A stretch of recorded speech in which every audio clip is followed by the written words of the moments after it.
মুস্তাফিজকে বাদ দিয়ে বাংলাদেশকে টি-20 বিশ্বকাপ দল গঠনের পরামর্শ। আইসিসির নিরাপত্তা টিমের ভারতে খেলতে যাবে না বাংলাদেশ, জানালেন ক্রীড়া উপদেষ্টা আসিফ নজরুল। আইন শৃঙ্খলা পরিস্থিতি নিয়ন্ত্রণে সরকার ব্যর্থ, অভিযোগ মির্জা ফখরুলের। সুষ্ঠু নির্বাচনের সুযোগ হাতছাড়া হলে জাতিকে চরম মূল্য দিতে হবে, শঙ্কা জামায়াতের আমিরের।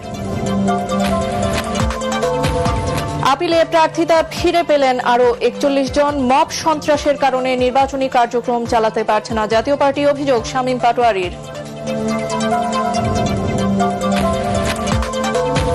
জুলাই হত্যাকাণ্ডে সহায়তা সহ ৫ অভিযোগে আনিসুল হক ও সালমান এফ রহমানের বিরুদ্ধে ট্রাইব্যুনালে অভিযোগ গঠন, আনুষ্ঠানিক বিচার শুরু।